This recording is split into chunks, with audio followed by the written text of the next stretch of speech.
So what do you do if your fabric is off grain? Let me see if I can help you.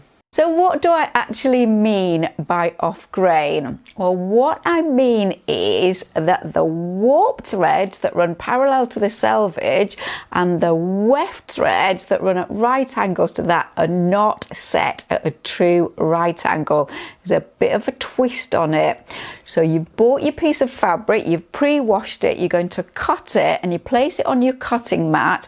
You put the selvages together at the top and they're all neatly in line. Everything's nice and smooth, and when you look down the cut edge there is an offsetting. I'm going to explain how that actually happens, or how it often happens. When a piece of fabric is woven, it is finished. It has various finishing processes and it is stretched on a long finishing table and pinned on the tenter hooks. And the tenter hooks are the hooks that grip that fabric, and you can often see the witness marks with little holes in the selvage. And if the fabric is not stretched and placed on the tenter hooks evenly and it gets a bit skewed, it will be set like that and it will be set off grain, and I personally think it's very difficult to get it back again once it is set off grain. So what do you do? Well, I have to say to you that the more loosely woven the fabric is, the more likely that is to happen, because the fabric is just simply more stretchy.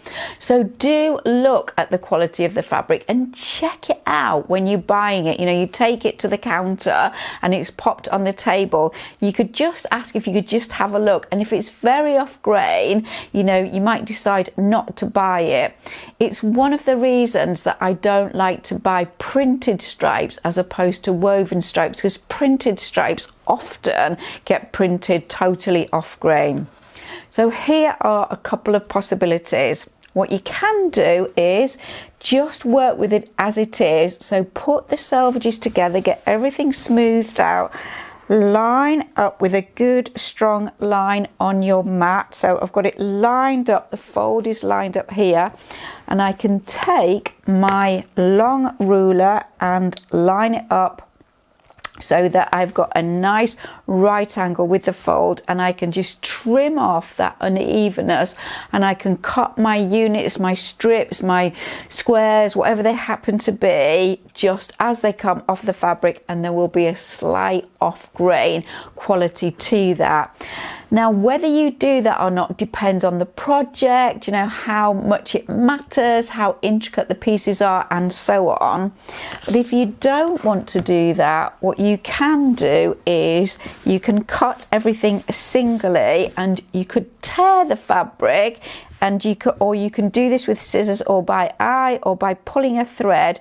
You can make sure that you can see, you know, exactly where the true straight grain is, and you cut everything singly, and you just cut with the grain your strips, your squares, or whatever it is you happen to be cutting out. So I'm not going to say to you that one is better than the other, but I think those are the two things that I would do, and I would make the decision as to which one I chose depending on the particular fabric, how bad it was, and what I was actually making. So I hope that gives you a little bit more understanding, and that you know that working with something slightly off grain is okay, because sometimes it's just too hard to do otherwise. It's all good.